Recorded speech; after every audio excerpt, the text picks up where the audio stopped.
They say you never forget the sound that changes your life.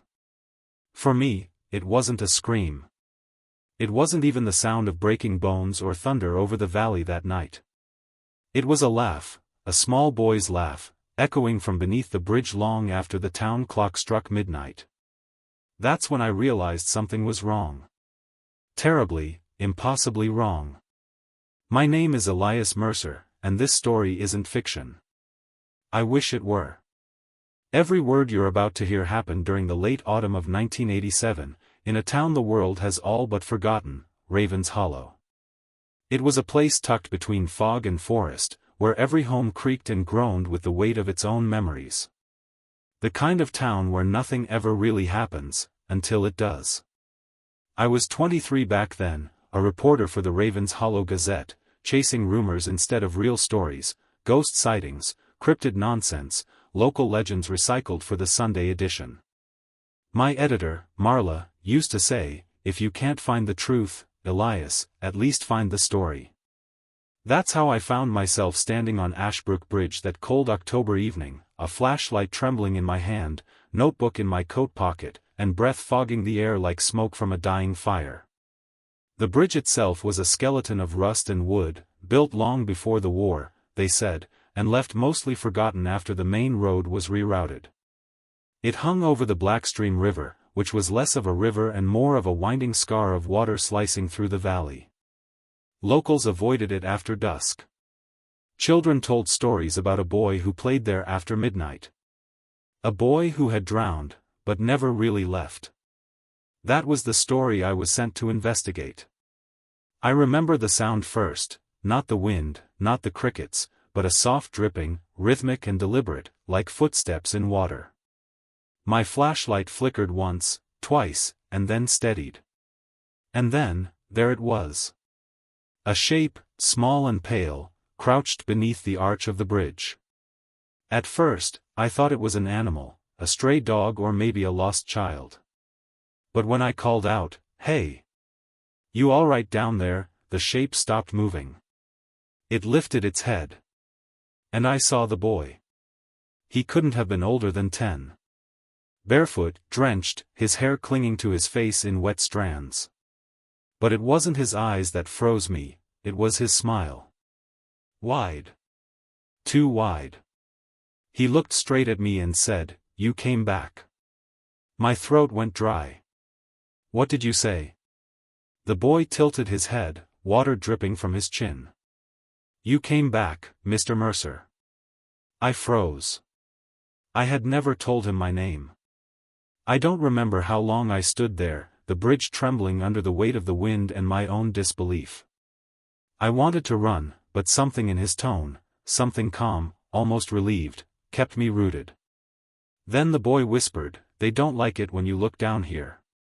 Before I could ask who they were, the boy stepped backward, into the darkness beneath the bridge, and vanished.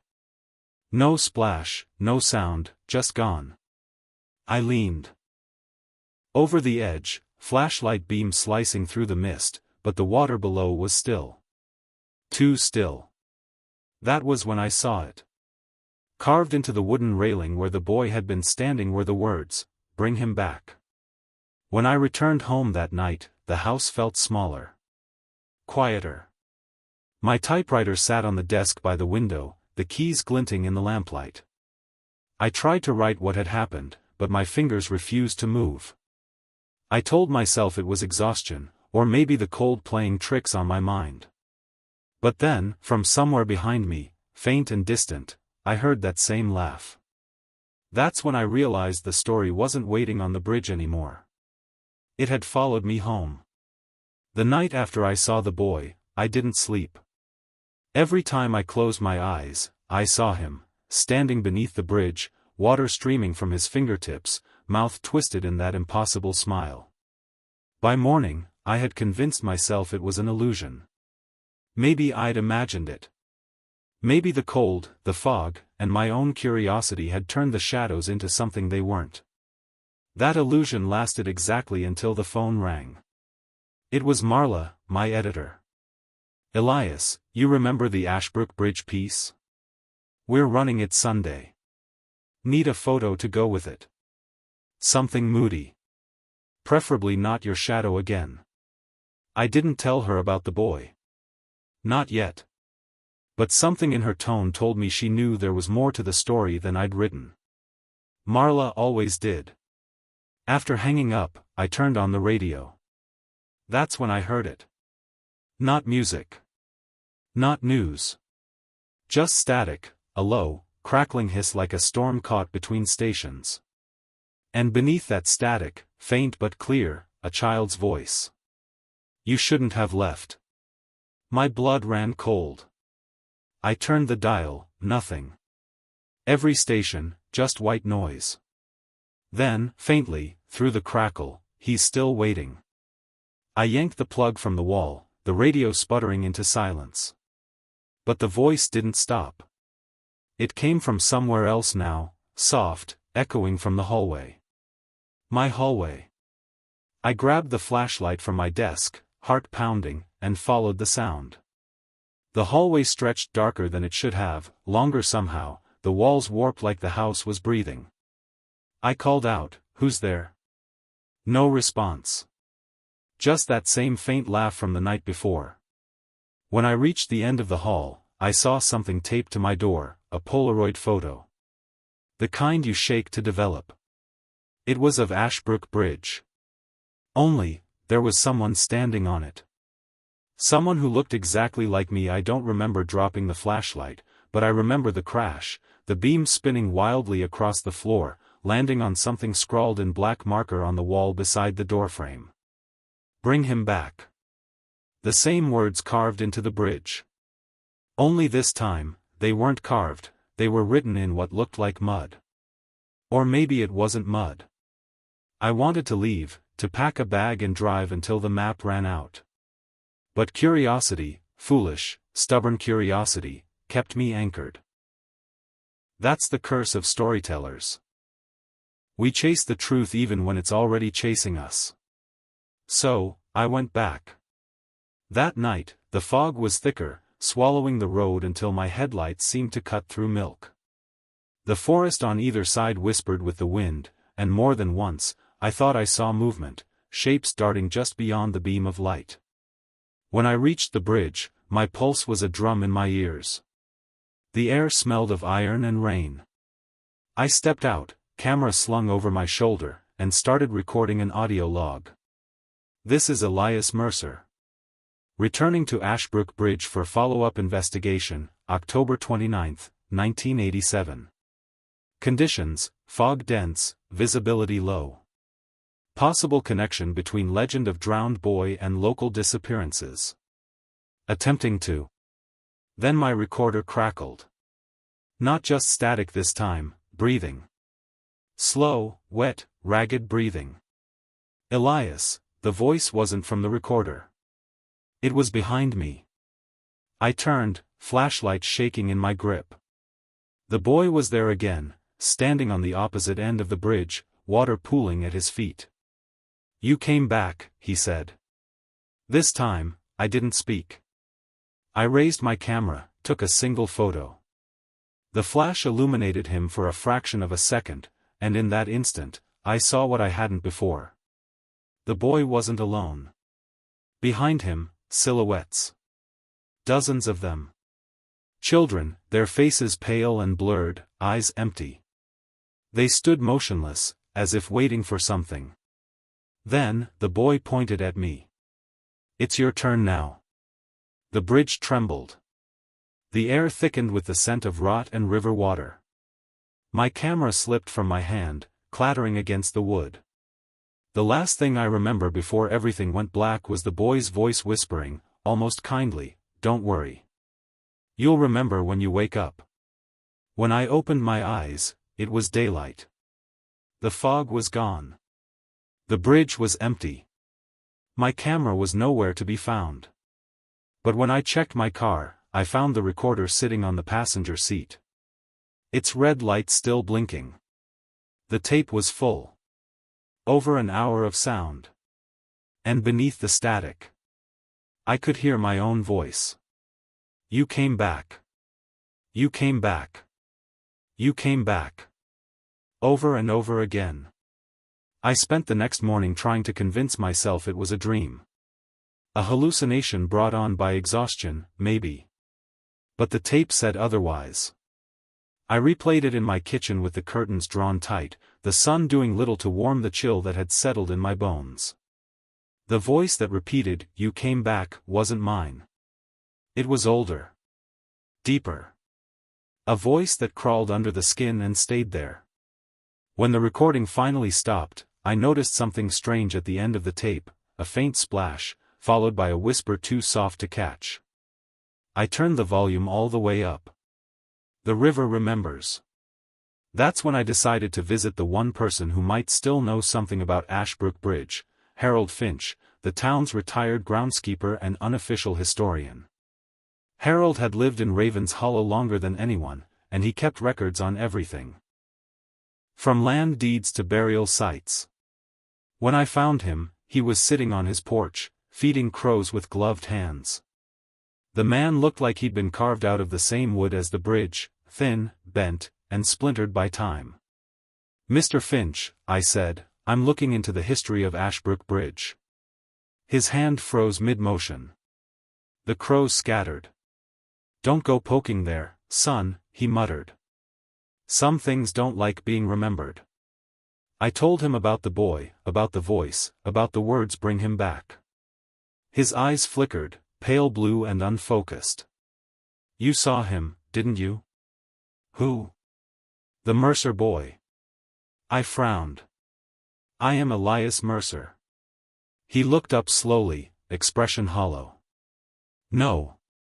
Not you. The other Mercer boy." According to Harold, 50 years earlier, a boy named Samuel Mercer had drowned in the Blackstream River. He was my grandfather's younger brother.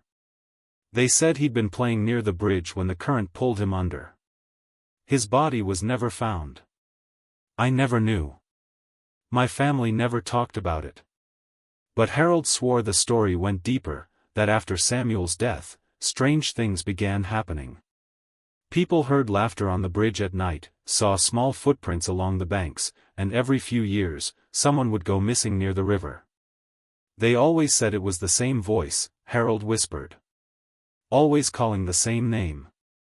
I felt the world tilt beneath me. "You're telling me, the boy I saw was," he nodded. "Samuel's been waiting a long time for you to come back." That night, the nightmares began. The sound of rushing water filled my head, growing louder until it drowned out everything else. In the dream, I stood on the bridge, the planks slick beneath my feet. The river below churned like a living thing, hands reaching from the water, small, pale, desperate. And then I saw him again. Samuel. He was closer this time, almost within reach. His voice was calm, almost pleading. "You left me there, Elias." "I wasn't even born," I said. "That wasn't me. Blood remembers." He smiled, and the river surged upward, swallowing the bridge whole. I woke up gasping, drenched in cold sweat, the sound of rushing water still echoing in my ears. By morning, I'd made up my mind. If the river remembered, I would make it tell me what it knew. I drove back to Ashbrook Bridge one last time, this time with a plan: record the sounds, take samples, document everything.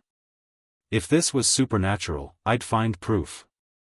The air was colder than before, the fog rolling low like breath on glass. I set up my recorder near the railing and leaned over the edge. The water was dark and still, reflecting only the gray sky above. I dropped the microphone closer to the surface. For a moment, nothing. Then, a voice. Not Samuel's this time. Deeper. Older. "He was never yours to forget." The river rippled, and for an instant, I saw faces, dozens of them, rising just beneath the surface, eyes wide and glassy. Children, their mouths moving as if trying to speak, their words muffled by water. Then, I felt it. A hand. Cold and slick, gripping my wrist, pulling hard. I tried to scream, but the sound was lost to the roar of the river. Another hand grabbed my sleeve, then another. They were trying to drag me under. I kicked, thrashed, and somehow tore free, stumbling back onto the bridge. The moment I did, the water went still again, flat as glass. But when I looked down, the reflection that stared back wasn't mine. It was Samuel's.